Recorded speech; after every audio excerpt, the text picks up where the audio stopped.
Hello dear students, मैं विकास चहल GS faculty एक बार फिर से आपका आपके अपने यूट्यूब चैनल सिलेक्शन कैंपस पर वेलकम करता हूं, स्वागत करता हूं। और मैं आशा करता हूं कि आप सभी बेहतरीन होंगे, स्वस्थ होंगे और अपनी तैयारी में बिल्कुल लगे होंगे।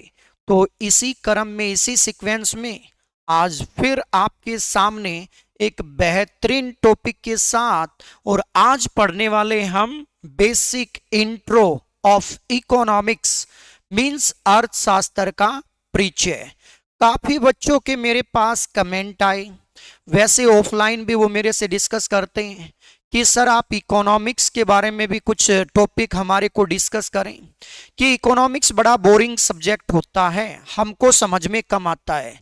लेकिन मैं आपको गारंटी दूंगा, जैसे डॉक्टर एक पेशेंट को आपकी क्या देते हैं सर, वो जो है मतलब उनको कहते हैं कि ये दवाई लेने के बाद आपकी बीमारी बिल्कुल क्योर हो जाएगी।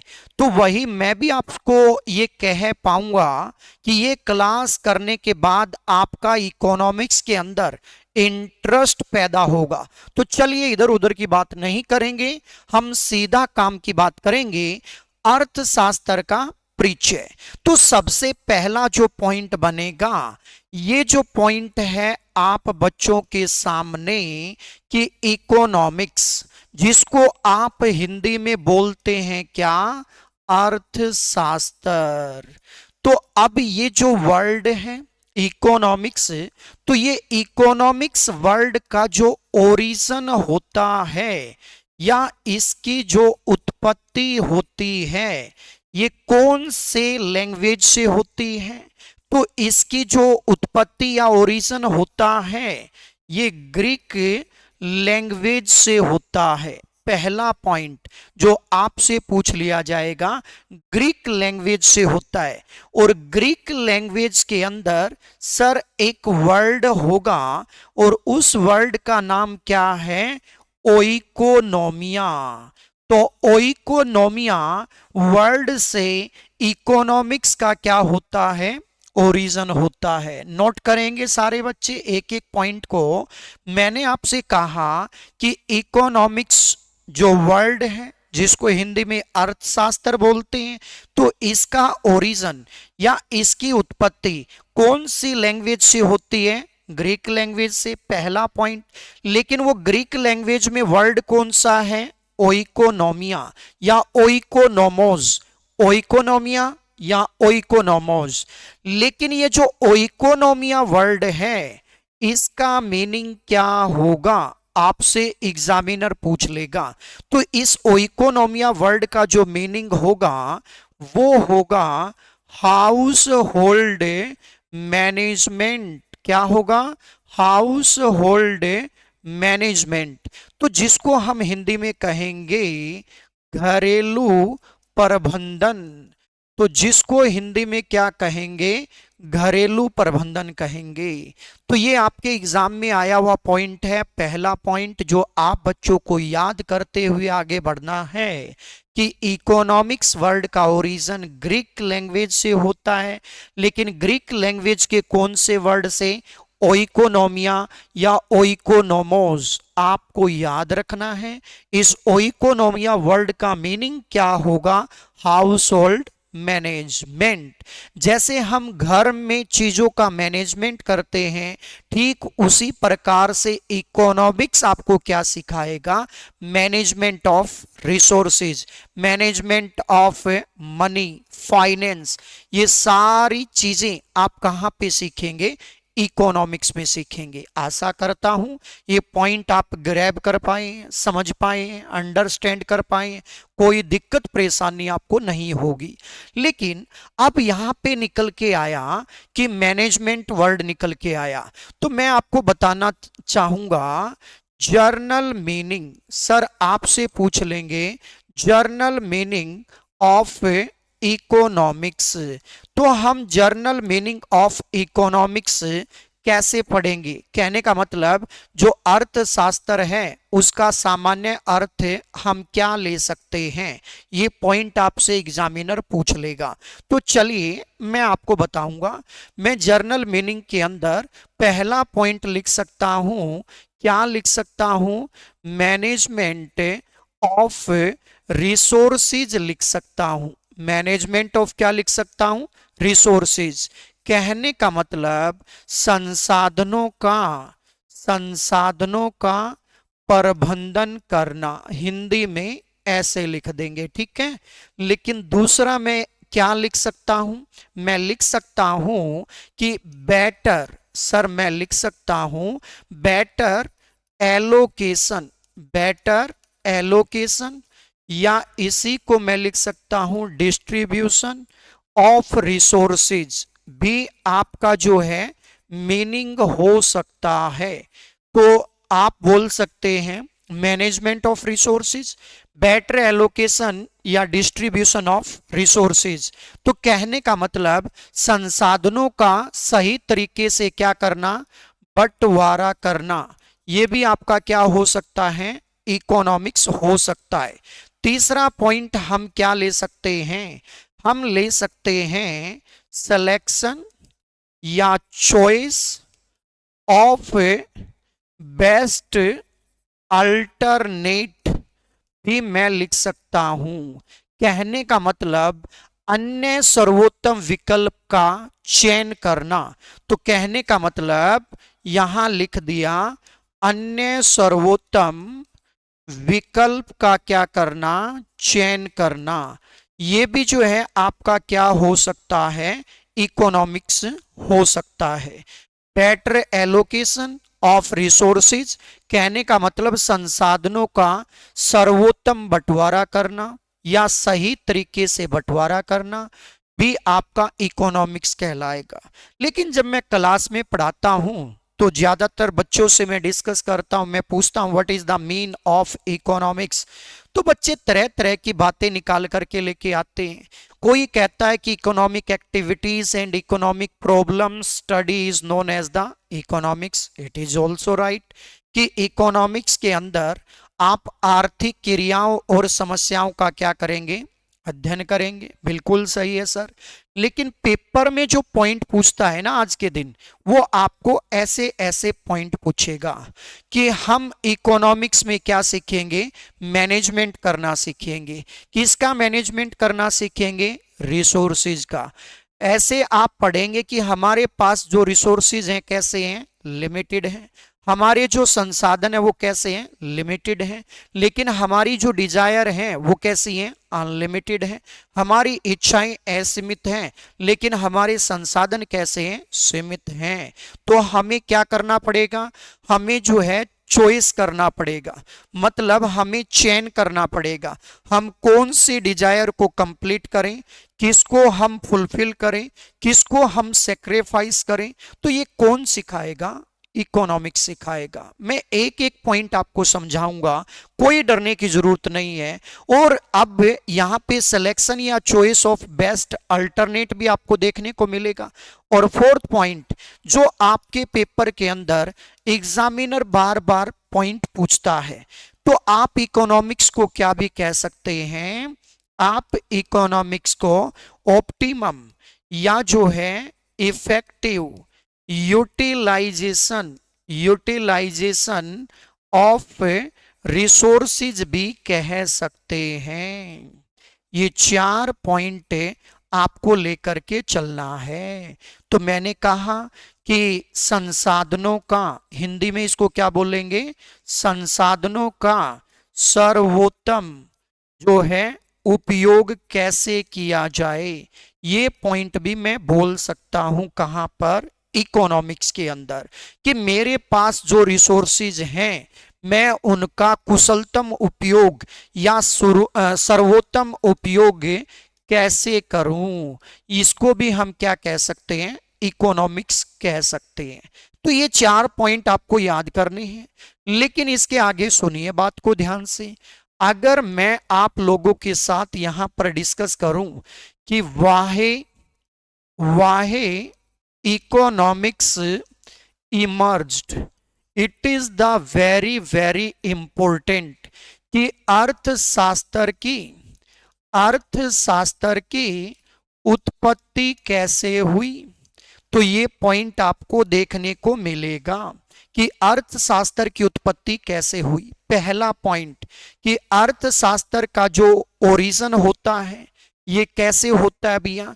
तो पहला मैं पॉइंट लिख सकता हूं कि हमारे पास जो रिसोर्सेज हैं, हमारे पास जो संसाधन हैं वो कैसे हैं, लिमिटेड। कैसे हैं, लिमिटेड है। ठीक है, पहला पॉइंट।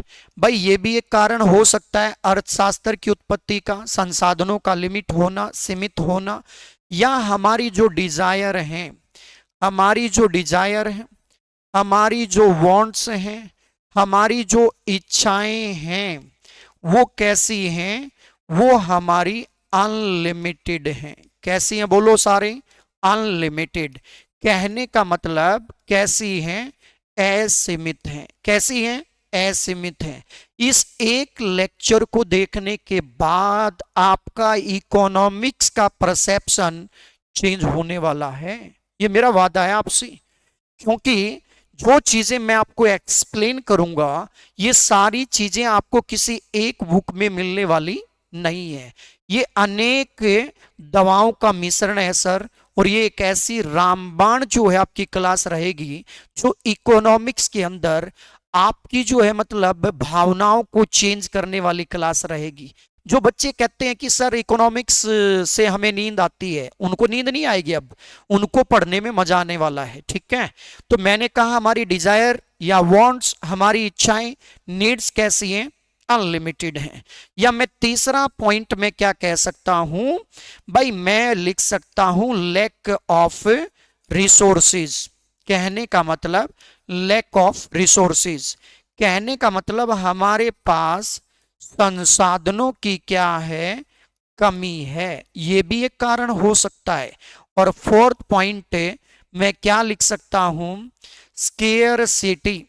कहने का मतलब स्केयरसिटी का मीन्स भी क्या होता है, दुर्लभता। दुर्लभता होता है। कहने का मतलब लैक ऑफ रिसोर्सेज ही इसका मतलब होता है। कहने का मतलब जो रिसोर्स का डिमांड है वो ज्यादा है और सप्लाई क्या है, कम है। तो मैंने यहां पर आपको 4 पॉइंट बताए। ठीक है, आराम से सुनेंगे और ये पॉइंट आपको जो है इकोनॉमिक समाज समझने में आपको मदद करेगा। मेरे पास रिसोर्सेज कैसे हैं बोलो, लिमिटेड। मेरी डिजायर या वांट्स कैसी हैं, अनलिमिटेड है। लेकिन मुझे क्या करना है, मेरी वांट्स को कंप्लीट करना है, फुलफिल करना है। तो अब मुझे इन रिसोर्सेज को क्या करना पड़ेगा, डिस्ट्रीब्यूट करना पड़ेगा। क्या करना पड़ेगा, डिस्ट्रीब्यूट करना पड़ेगा। कहने का मतलब इनका बंटवारा करना पड़ेगा। किस पर, लिमिटेड रिसोर्सेज का अनलिमिटेड वांट्स पर। तो इकोनॉमिक्स मुझे सिखाएगी कि मैं कैसे आपके सीमित संसाधनों का असीमित आवश्यकताओं पर बंटवारा करूं, जिससे मेरी मैक्सिमम डिजायर क्या हो जाए, कंप्लीट हो जाए, और मेरे को मैक्सिमम क्या मिले, सेटिस्फेक्शन मिले। ये कौन सिखाएगा, ये जो है आपका इकोनॉमिक्स सिखाएगा। ठीक है, अब मैंने कहा कि आपके पेपर में क्वेश्चन कैसे आएगा, तो क्वेश्चन ऐसे आएगा कि इकोनॉमिक्स का ओरिजिन होने का कारण हो सकता है। वो आपको पहला ऑप्शन दे सकता है क्या, सर आपका जो है लिमिटेड रिसोर्सेज। कहने का मतलब संसाधनों का सीमित होना, हाँ जी एक कारण हो सकता है। दूसरा आपका अनलिमिटेड वांट्स का होना, यस ये भी एक रीजन हो सकता है। तीसरा लैक ऑफ रिसोर्सेज, ये भी एक रीजन हो सकता है। स्केरसिटी, कहने का मतलब दुर्लभता, इसका मतलब क्या है कि डिमांड आपकी ज्यादा है, किससे, सप्लाई से। जब किसी चीज की डिमांड ज्यादा होगी, सप्लाई कम होगी, तो उस चीज को प्राप्त करना हमारे लिए क्या हो जाएगा, मुश्किल हो जाएगा। इतनी बातें आप समझते हो, जानते हो। तो अब यहां पे निकल के क्या आया कि इन लिमिटेड रिसोर्सेज को मैं कैसे मेरी अनलिमिटेड वांट्स पर डिस्ट्रीब्यूट करूं जिससे मेरे को मैक्सिमम क्या मिले, सेटिस्फेक्शन मिले और मेरी मैक्सिमम डिजायर क्या हो जाए, कंप्लीट हो जाए। लेकिन ऐसा करने के लिए मुझे क्या करना पड़ेगा, मुझे चॉइस करना पड़ेगा, क्योंकि मैंने अभी बताया कि आपका क्या रहेगा, सिलेक्शन या जो है चॉइस ऑफ बेस्ट अल्टरनेट, मुझे जो है अन्य सर्वोत्तम विकल्प का चयन करना पड़ेगा। तो इसका मतलब सर आपको ऑप्शन में क्या भी मिल सकता है, आपको जो है प्रॉब्लम ऑफ चॉइस भी मिल सकता है। क्या मिल सकता है, प्रॉब्लम ऑफ चॉइस। एक एक पॉइंट को लिख लेना। अर्थशास्त्र की उत्पत्ति का कारण एक चयन की समस्या भी हो सकता है। ये 5 कारण आपको आपके एग्जाम के अंदर देखने को मिल सकते हैं। अब मैं एक एग्जाम्पल लूंगा जिससे आपका ये पॉइंट बिल्कुल क्लियर हो जाएगा। तो अब मैं यहां पर एग्जाम्पल लेता हूं, ठीक है, तो आपको ये सारे पॉइंट पहले वाले समझ में आ जाएंगे।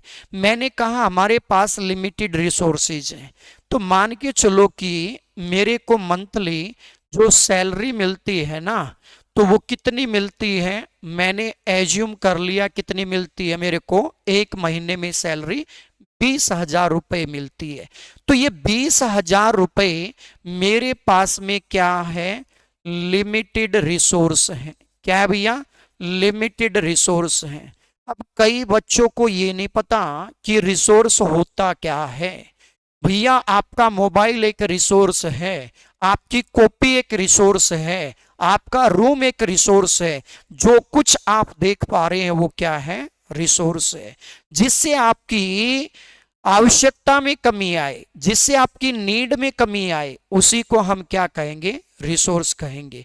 ये स्क्रीन एक रिसोर्स है, ये मार्कर एक रिसोर्स है, क्योंकि मैं इससे लिख पा रहा हूं। तो इसका मतलब रिसोर्स किसको कहेंगे, जिससे हमारी आवश्यकता में कमी आए।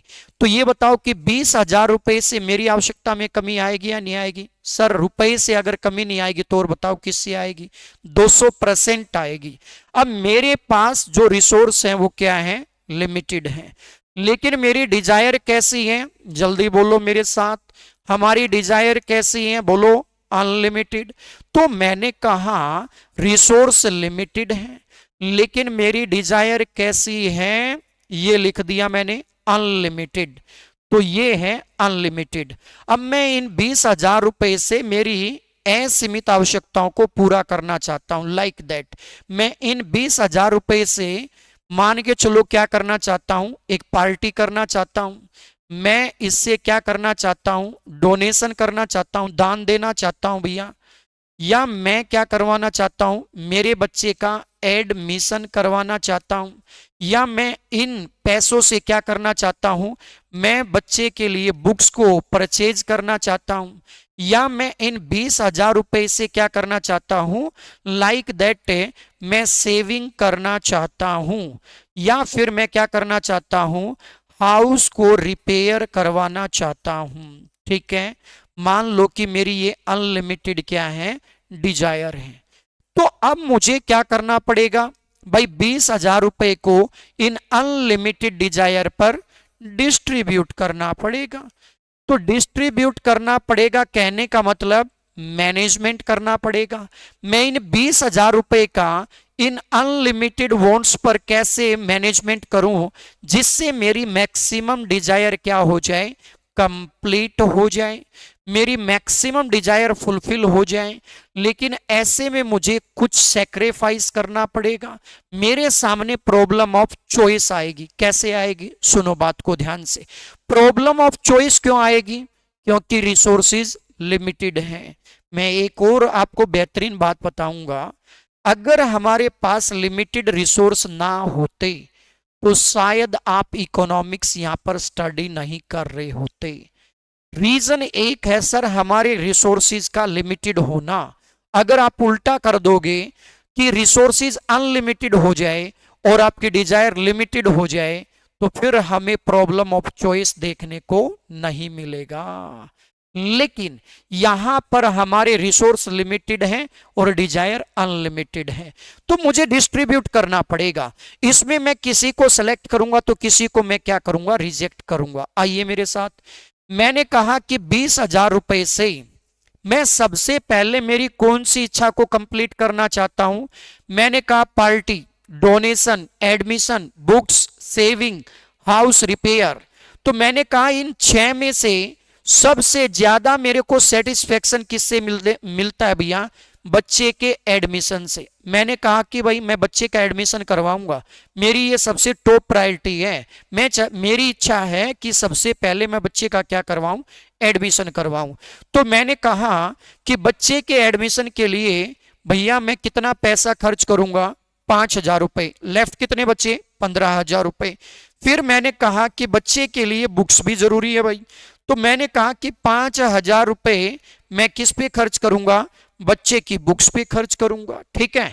फिर मैंने कहा कि पार्टी, पार्टी तो भाई आप नेक्स्ट मंथ में देख लेंगे, पार्टी कोई ज्यादा जरूरी नहीं है। मैंने पार्टी को क्या कर दिया, क्रॉस कर दिया, सेक्रीफाइस कर दिया। मैंने कहा नेक्स्ट मंथ कर लेंगे पार्टी, ठीक है, कोई जरूरी नहीं अभी। मैंने कहा डोनेशन, मैंने कहा मेरे पास इतने रिसोर्सेज नहीं है कि मैं डोनेट कर पाऊं, तो मैंने डोनेशन को भी क्या कर दिया, क्रॉस कर दिया। फिर मैंने कहा कि यहां पर सेविंग है, तो मैंने कहा कि भाई मुझे डेली क्या करना है, मुझे बच्चों को पढ़ाना है भाई, मुझे जो है घर से एकेडमी आना है। तो मैंने कहा कि मैं 10,000 रुपए की क्या कर लेता हूं, सेविंग कर लेता हूं। फिर मैंने कहा कि ये जो हाउस रिपेयर है ना, इसको मैं क्या करूंगा, इसको जो है मैं नेक्स्ट मंथ या जो है फिर कभी क्या करवा लूंगा, मैं इसको रिपेयर करवा लूंगा। तो मैंने यहां पर 3 मेरे डिजायर को क्या किया है, सेलेक्ट किया है, और 3 को क्या किया है, रिजेक्ट किया है। तो मैंने 3 को रिजेक्ट क्यों किया, क्योंकि मेरे पास जो रिसोर्स थे कैसे थे, लिमिटेड। केवल 20,000 रुपए हैं सर, तो 20,000 रुपए से मैं मेरी 3 इच्छाओं को पूरा कर सकता हूं, लेकिन 3 को मैं क्या करूंगा, सेक्रीफाइस करूंगा। तो इसका मतलब आपको इकोनॉमिक्स सिलेक्शन और रिजेक्शन भी सिखाएगी। तो मैंने पहले 4 पॉइंट लिखे थे कि जर्नल मीनिंग ऑफ इकोनॉमिक्स, कि अर्थशास्त्र का सामान्य अर्थ क्या है। तो आप पहला बोलेंगे मैनेजमेंट ऑफ रिसोर्सेज। तो इकोनॉमिक्स हमको मैनेजमेंट करना सिखाती है। तो मैंने यहां पर 20,000 रुपए का क्या किया, बोलो, मैनेजमेंट किया है। दूसरा पॉइंट मैंने लिख दिया था कि सर आपका बेटर डिस्ट्रीब्यूशन ऑफ रिसोर्सेज। तो मैंने यहां पे क्या किया, बोलो, बेटर डिस्ट्रीब्यूशन ऑफ रिसोर्सेज भी किया है। तीसरा पॉइंट मैंने लिख दिया था क्या, सिलेक्शन या चॉइस ऑफ बेस्ट अल्टरनेट। तो मैंने कहा कि पार्टी का अल्टरनेट क्या है भैया, बुक्स। डोनेशन का अल्टरनेट क्या है, सेविंग। और भैया यहां पर हाउस जो रिपेयर का अल्टरनेट क्या है, एडमिशन। तो कहने का मतलब इनकी बजाय मैंने इनको सेलेक्ट किया है, तो इसका मतलब तीसरा पॉइंट भी आपका इकोनॉमिक्स हो सकता है। और फोर्थ पॉइंट जो जरूरी है, ऑप्टिमम या इफेक्टिव यूटिलाइजेशन ऑफ रिसोर्सेज। तो मैंने 20,000 रुपए का क्या किया है, सर्वोत्तम या कुशलतम उपयोग किया है। तो इसको भी क्या बोल सकते हैं हम, इकोनॉमिक्स बोल सकते हैं। ठीक है। तो आपको याद रखना है कि इकोनॉमिक्स के ओरिजिन का कारण क्या क्या हो सकता है, मेरे साथ बोलो। सर आपके लिमिटेड रिसोर्स, पहला पॉइंट। अनलिमिटेड वांट्स या डिजायर, दूसरा पॉइंट।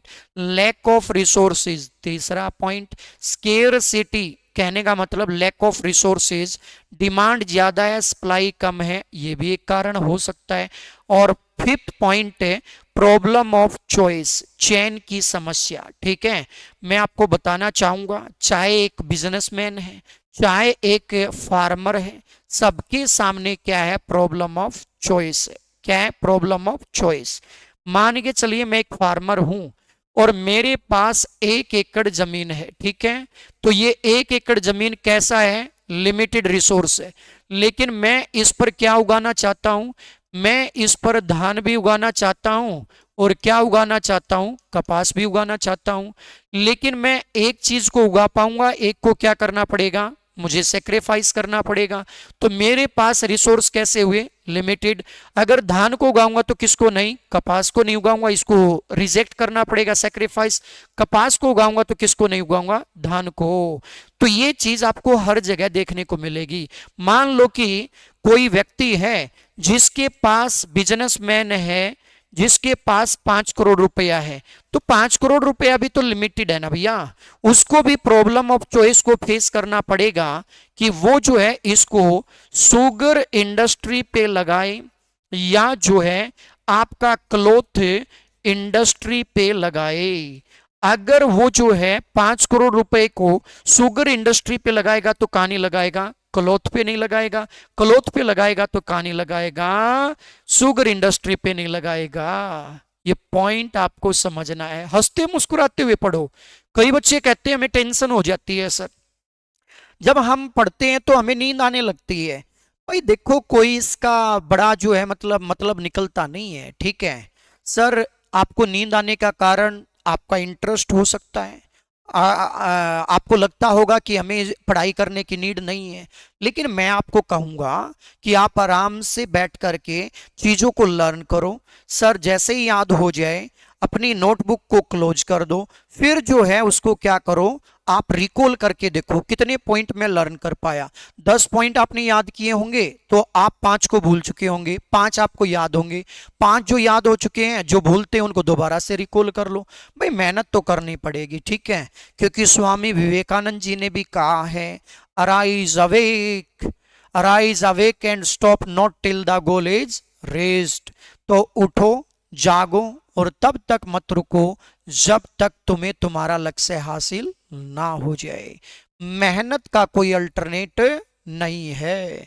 तो चलिए जी, अब नेक्स्ट पॉइंट हम यहां पर डिस्कस करने वाले हैं आप लोगों के साथ। बड़ा ही धमाकेदार पॉइंट कि आपसे एग्जामिनर पूछेगा कि फादर ऑफ इकोनॉमिक्स किसको कहेंगे।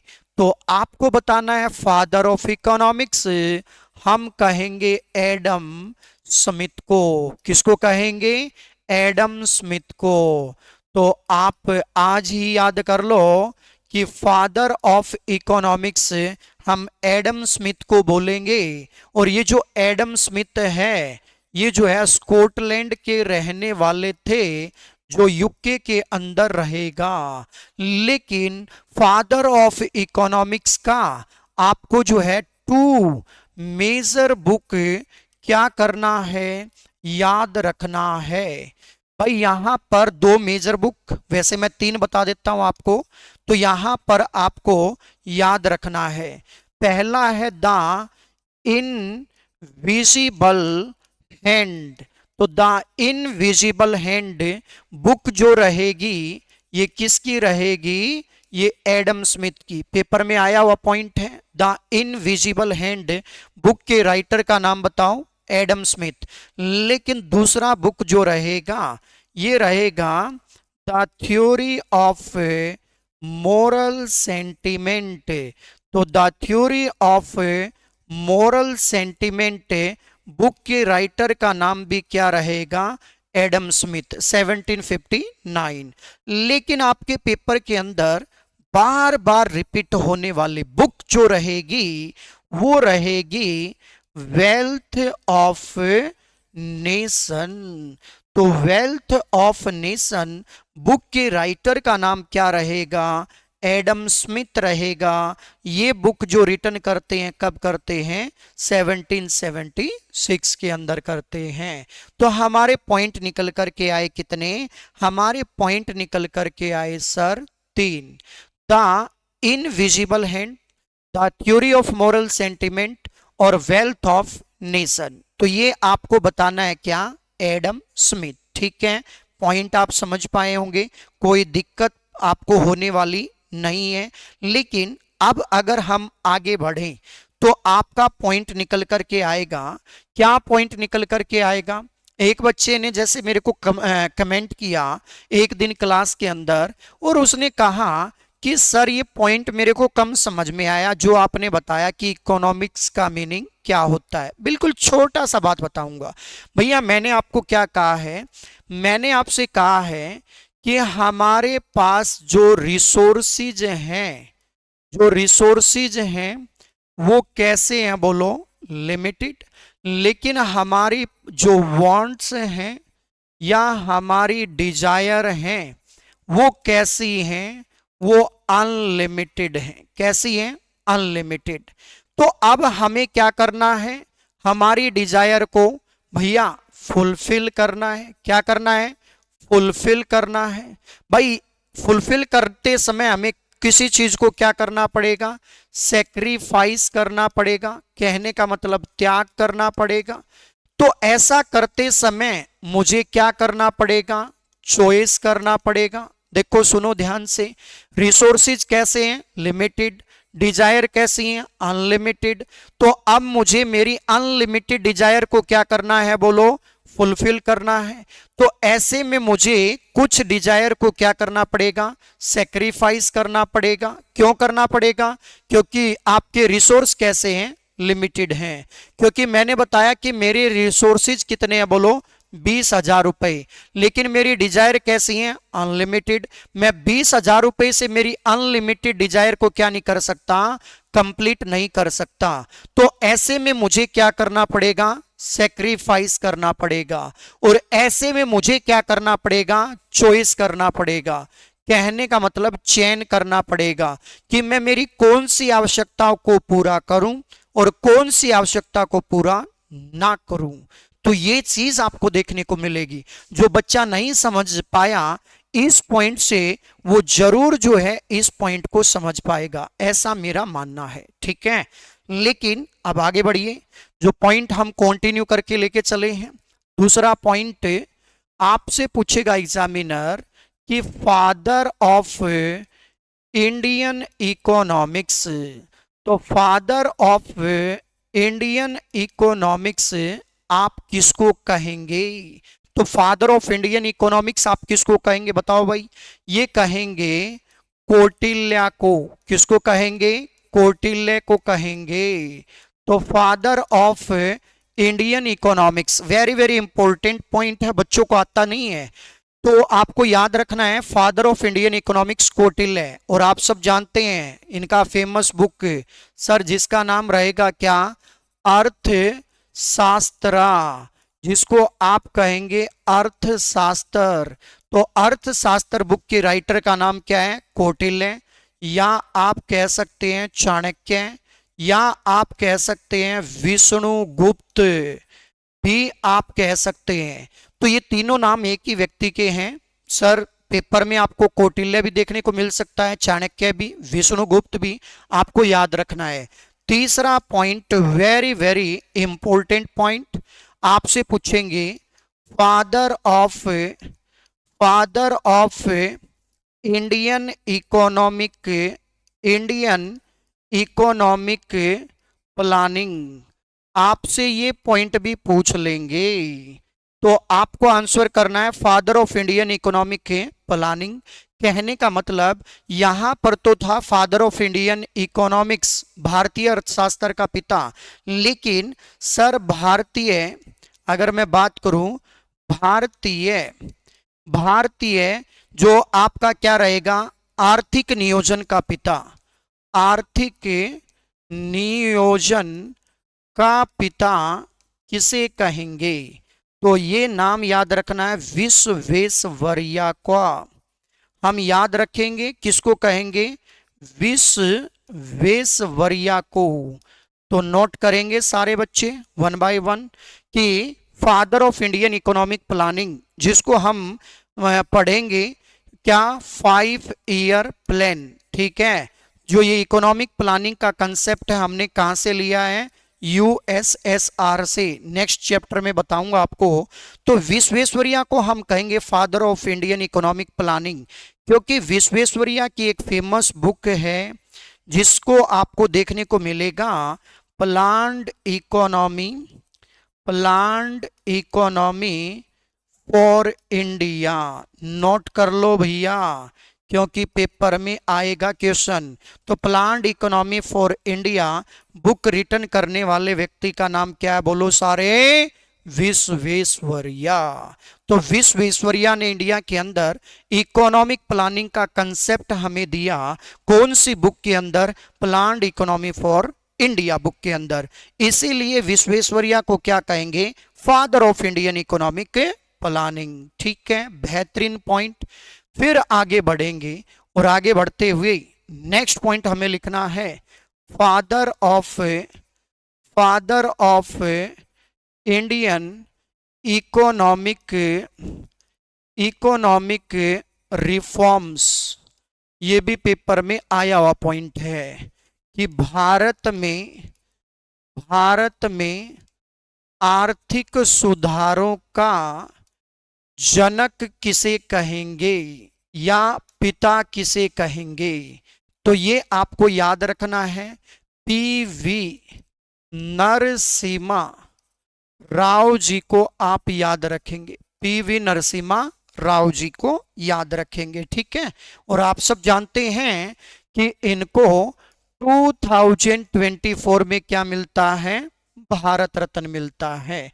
पीवी नरसिम्हा राव जी के समय पर ही 1991 में एक पॉलिसी आई थी जिसको क्या कहा जाता है, एलपीजी। मैं पढ़ाऊंगा, लिबरलाइजेशन, प्राइवेटाइजेशन, ग्लोबलाइजेशन लेके आए थे कौन, डॉक्टर मनमोहन सिंह।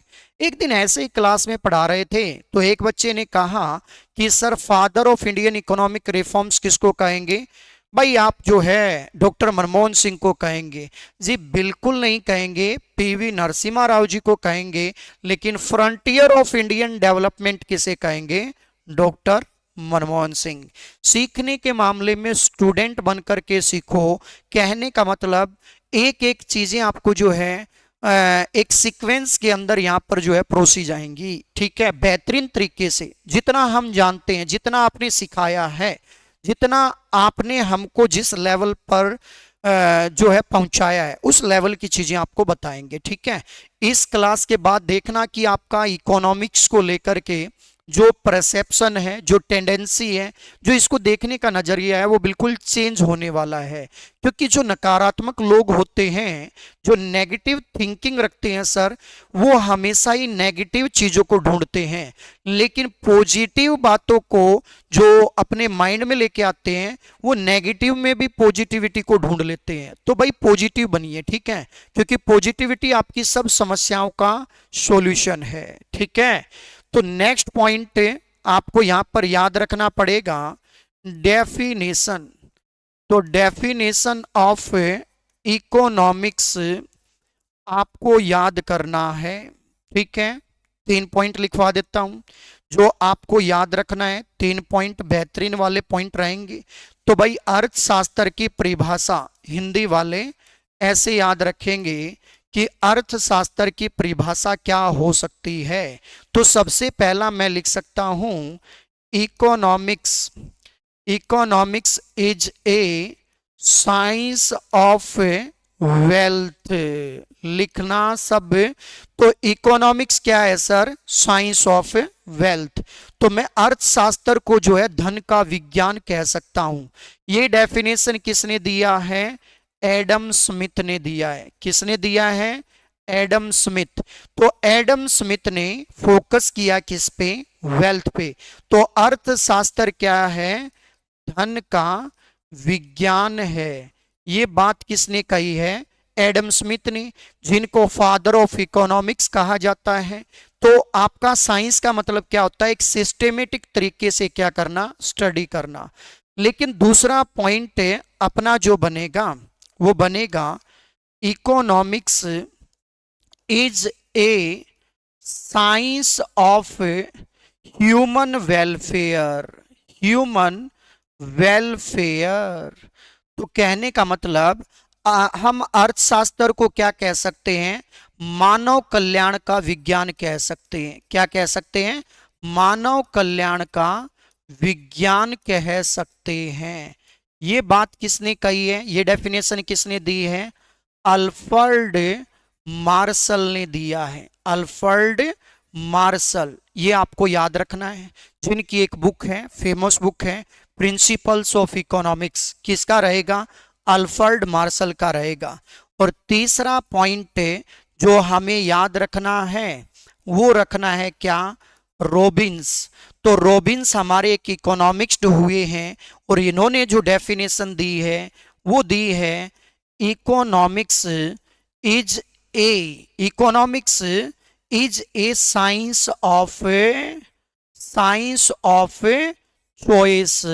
ठीक है, तो अर्थशास्त्र को हम चयन का विज्ञान भी कह सकते हैं। क्या कह सकते हैं? चयन का विज्ञान भी हम कह सकते हैं। तीनों पॉइंट नोट कर लो, इतने बेहतरीन पॉइंट आपके कलेक्ट हो जाएंगे, कभी जिंदगी में दोबारा से पढ़ने की नौबत नहीं आएगी। ठीक है, तो ये 3 पॉइंट आपको लर्न करनी है। अब इसके आगे जो पॉइंट आपको लेकर के चलना है, अब कहते हैं क्या इकोनॉमिक्स और इकोनॉमी क्या दोनों जो है सेम है? बोथ आर सेम और नॉट? तो कोई अगर आपसे पूछे कि अर्थशास्त्र और जो है आपका जो अर्थव्यवस्था है, ये दोनों पॉइंट सेम है या अलग अलग है? तो कहेंगे जी बिल्कुल अलग अलग है। अगर मैं इकोनॉमी का बात करूं तो आप कह सकते हैं कोई भी टेरिटरी जहां पर प्रॉब्लम्स एराइज हो उसको हम क्या कह सकते हैं? इकोनॉमी कह सकते हैं। लेकिन उन समस्याओं का समाधान कहां पर मिलेगा? इकोनॉमिक्स के अंदर। तो इसका मतलब how to solve out these problems, who tell us? तो इकोनॉमिक्स विल टेल अस। तो where we use economics? In economy. तो हम अर्थशास्त्र का प्रयोग कहां पे करेंगे? इकोनॉमी के अंदर करेंगे। कहने का मतलब सर मैंने यहां पे मान लिया कि मान के चलो कि ये क्या है? ये आपका जो है एक हॉस्पिटल है जिसका अपना एक क्या है भैया? बाउंड्री है, जिसका अपना एक क्या है? टेरिटरी है। ठीक है, एक ज्योग्राफी बाउंड्री है भैया। ठीक है, अब इसके अंदर क्या होंगे? हॉस्पिटल के अंदर भाई आपके जो है मतलब पेशेंट वगैरह मतलब हॉस्पिटल में आएंगे। तो पेशेंट को क्या है सर? प्रॉब्लम है, और प्रॉब्लम्स आपकी कहां पर होंगी? इकोनॉमी के अंदर होंगी। लेकिन इन प्रॉब्लम्स का सॉल्यूशन किसके पास है? इकोनॉमिक्स के पास है। तो इकोनॉमिक्स के पास में क्या मिलेगा? डॉक्टर मिलेगा। तो कहने का मतलब डॉक्टर कौन है? इकोनॉमिक्स है। लेकिन आपका हॉस्पिटल और हॉस्पिटल में जो समस्याएं हैं ये कहां पे हैं? इकोनॉमी के अंदर। लेकिन इन प्रॉब्लम्स को कैसे डायग्नोज किया जाए, कैसे इनको क्योर किया जाए, ये कौन बताएगा? इकोनॉमिक्स बताएगा। बिल्कुल सरल भाषा में बताऊंगा, आप सुनना ध्यान से। इकोनॉमिक्स के अंदर आपकी समस्याएं आपको देखने को मिलेंगी, what to produce, how to produce, for whom to produce. लेकिन इनका सॉल्यूशन किसके पास देखने को मिलेगा? आपको इकोनॉमिक्स के अंदर। भाई हम क्या प्रोडक्शन करें सर, उनका डिस्ट्रीब्यूशन कैसे करें, कंजप्शन कैसे करें, economic activities and economic problems आपको देखने को मिलेगा इकोनॉमी के अंदर। लाइक दैट हमारे देश के अंदर अगर अब जो जनगणना होगी, सेंसस होगा, तो आपको जो है 145 प्लस करोड़ जनसंख्या देखने को मिल सकती है। लेकिन 2011 के अकॉर्डिंग हमारा जो है 121 करोड़ जनसंख्या थी। लेकिन अब मैं मान लेता हूं अप्रोक्स से, मैं मान लिया कि 140 करोड़ जनसंख्या है। तो 140 करोड़ लोगों के पास में जो रिसोर्सेज हैं वो कैसे हैं? बोलो, लिमिटेड हैं। तो ये जो आपके लिमिटेड रिसोर्सेज हैं, जो आपके मतलब है, जो आपकी यहाँ पे क्या है? जनसंख्या ज्यादा है। तो जनसंख्या ज्यादा है तो जनसंख्या का ज्यादा होना और रिसोर्सेज का लिमिटेड होना, ये हमारे लिए क्या है? कि प्रॉब्लम है। और ये प्रॉब्लम कहाँ पे है? इंडिया की इकोनॉमी के अंदर है। लेकिन हम हमारे मैक्सिमम पीपल की डिजायर को फुलफिल कर पाए, ये हमें कौन बताएगा? ये हमें बताएगा इकोनॉमिक्स। तो इकोनॉमिक्स का यूज कहां पे करेंगे? इकोनॉमी के अंदर करेंगे। आप ऐसे इस पॉइंट को समझ सकते हैं। जैसे इकोनॉमी को हम क्या कर सकते हैं, अलग अलग पार्ट में डिवाइड कर सकते हैं। लाइक दैट मैं यहां पर लिख देता हूं, मैंने इकोनॉमी को क्या कर दिया भैया, डिवाइड कर दिया। ठीक है, लाइक दैट ऐसे डिवाइड कर दिया। आप क्या कर सकते हैं, इकोनॉमी को अलग अलग पार्ट में डिवाइड कर सकते हैं। जैसे कैपिटलिस्टिक इकोनॉमी हमने लिख दिया, जिसको आप बोलेंगे पूंजीवादी अर्थव्यवस्था। फिर मैंने लिख दिया सोशलिस्ट इकोनॉमी, जिसको आप क्या बोलेंगे, समाजवादी अर्थव्यवस्था। ऐसे ही आप बोल सकते हैं अपनी इकोनॉमी कैसी है, मिक्स्ड इकोनॉमी, जिसको आप हिंदी में बोलेंगे मिश्रित अर्थव्यवस्था। ऐसे ही आप बोल सकते हैं ओपन इकोनॉमी, कहने का मतलब खुली अर्थव्यवस्था। ऐसे ही आप बोल सकते हैं क्लोज्ड इकोनॉमी, कहने का मतलब बंद अर्थव्यवस्था। ऐसे ही आप बोल सकते हैं डेवलपिंग इकोनॉमी, ऐसे ही आप बोल सकते हैं डेवलप्ड इकोनॉमी। तो कहने का मतलब आप इकोनॉमी को क्या कर सकते हैं, अलग अलग पार्ट में डिवाइड कर सकते हैं। ऐसे ही क्या हम इकोनॉमिक्स को अलग अलग पार्ट में डिवाइड कर सकते हैं, तो बोलेंगे बिल्कुल कर सकते हैं। तो इकोनॉमिक्स को हम दो पार्ट में डिवाइड कर सकते हैं, एक को बोलेंगे माइक्रो और एक को क्या बोलेंगे, मैक्रो। तो अब आप कहेंगे माइक्रो को क्या बोलेंगे, व्यष्टि, और मैक्रो को क्या बोलेंगे, समष्टि। लेकिन इकोनॉमिक्स को दो पार्ट में डिवाइड किसने किया, तो इनका नाम रहेगा रेगनर फ्रीस। तो रेगनर फ्रीस ने 1933 के अंदर इकोनॉमिक्स को कितने पार्ट में डिवाइड किया, बोलो मेरे साथ, दो पार्ट के अंदर, micro and macro. Micro means small, जब हम स्मॉल स्केल्स पर इकोनॉमिक एक्टिविटीज और प्रॉब्लम की स्टडी करेंगे तो क्या आएगा, माइक्रो। लेकिन लार्ज स्केल पर अगर इकोनॉमिक एक्टिविटीज और प्रॉब्लम की स्टडी करेंगे तो किस में आएगा, मैक्रो। जब मैं इंडिविजुअल आपकी स्टडी करूंगा तो किस में आएगा, माइक्रो। लेकिन जब मैं कोलेक्टिव बात करूंगा, ग्रुप की बात करूंगा तो किस में आएगा, मैक्रो के अंदर आएगा। लेकिन ये जो रेगनर फ्रीस है ना, इन्हीं को 1969 में क्या मिलता है, नोबेल मिलता है। तो अर्थशास्त्र का फर्स्ट नोबेल किसको दिया गया, रेगनर फ्रीस को दिया गया। ये पॉइंट आपको याद रखना है। लेकिन इसी के साथ आपको याद रखना है, ये जो आपके व्यक्ति हैं रेगनर फ्रीस के साथ साथ टिनबर्जेन, तो टिनबर्जेन को भी नोबेल मिलता है 1969 के अंदर। तो Tinbergen and Ragnar Frisch both got the Nobel prize in 1969। तो इकोनॉमिक्स के अंदर फर्स्ट जो प्राइज दिया गया नोबेल, वो दिया गया कब, 1969 के अंदर। उनका नाम रहेगा रेगनर फ्रीस, दूसरा नाम क्या रहेगा, टिनबर्जेन। और इकोनॉमिक्स को दो पार्ट में डिवाइड किसने किया, रेगनर फ्रीस ने। कौन से ईयर में किया, 1933 में। माइक्रो का मतलब क्या होता है, स्मॉल होता है। जब मैं इंडिविजुअल अगर बात करूंगा तो आपका किस में आएगा, माइक्रो के अंदर। लेकिन जब मैं कोलेक्टिव या जो है ग्रुप में स्टडी करूंगा तो किस में आएगा, मैक्रो के अंदर।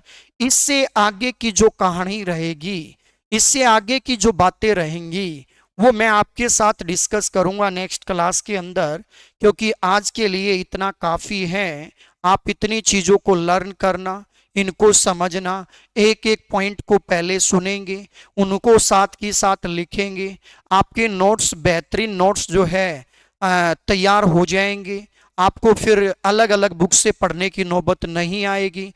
अगली क्लास में जो मैं आपको पढ़ाऊंगा वो पढ़ाऊंगा माइक्रो इकोनॉमिक्स क्या होता है, मैक्रो इकोनॉमिक्स क्या होता है, सर जो है टाइप्स ऑफ सेक्टर क्या होता है, और वहीं पे पढ़ाऊंगा आपको जो है central problem of any economy, opportunity cost, आपका जो है सस्टेनेबल डेवलपमेंट, वहीं पे डीवैल्यूशन, वहीं पे पढ़ेंगे हम जो है टाइप्स ऑफ इकोनॉमी, वहीं पे पढ़ेंगे capitalistic, socialist, mixed economy, open economy, closed economy, developing, developed, parallel economy, सारी चीजें वहां पर हम कवर करेंगे। और इंडिया की इकोनॉमी कैसी है? मिक्स्ड इकोनॉमी है। तो हम बताएंगे इंडिया की इकोनॉमी मिक्स्ड इकोनॉमी कैसे है, इंडिया की इकोनॉमी डेवलपिंग इकोनॉमी कैसे है, इंडिया की इकोनॉमी एग्रीकल्चर बेस्ड इकोनॉमी कैसी है, इंडिया की इकोनॉमी ट्रेड डेफिसिट इकोनॉमी कैसी है, इंडिया की इकोनॉमी आपका जो है लोअर मिडिल इनकम जो है इकोनॉमी कैसी है। सारी बातें आपकी होने वाली हैं, ठीक है। तो डरना नहीं है, अब हमने ठाना है डर को डराएंगे और इकोनॉमिक्स को याद करके सिलेक्शन हम करके दिखाएंगे, ठीक है। ये वादा किसी और से नहीं, खुद से किया है। क्योंकि दो लाइन बोल देता हूं, पतझड़ में पत्ते गिरते हैं, उठाता है कोई कोई, वादे तो हर कोई कर लेता है लेकिन निभाता है कोई कोई। लेकिन ये वादा मैंने आपसे किया है और मैं बार बार कहता हूं कि मैं आपको इकोनॉमिक्स और पॉलिटी सिखा के रहूंगा। अगर आप सीखने के लिए रेडी हैं तो मैं सिखाने के लिए रेडी हूं। अगर आप पढ़ने के लिए 100% रेडी हैं तो मैं पढ़ाने के लिए 200% रेडी हूं, ठीक है। सर मेहनत का कोई दूसरा अल्टरनेट नहीं है, मैंने कह दिया आपको। आपको गिराने वाले अनेक मिलेंगे, लेकिन आप खुद जो है मोटिवेट हो, खुद जो है अपना सेल्फ एनालिसिस करो, सोने से पहले खुद से बातें किया करो। आज केवल खाना खाया या कुछ खाने के बदले में कुछ काम भी किया, कुछ वर्क किया है नहीं किया। आज अगर हम कम पढ़े तो कल हम ज्यादा पढ़ेंगे।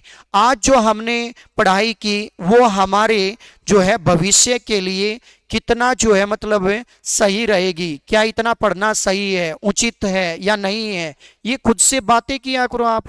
क्योंकि self analysis is the best way to find out our weak point. तो अपना कर लिया करो, ठीक है। चलिए इन्हीं बातों के साथ यहीं पे फिनिश करेंगे आज के टॉपिक को। लगे रहिए अपने मिशन के अंदर, मिलेंगे एक अंतराल के बाद। चलिए हैव ए नाइस डे।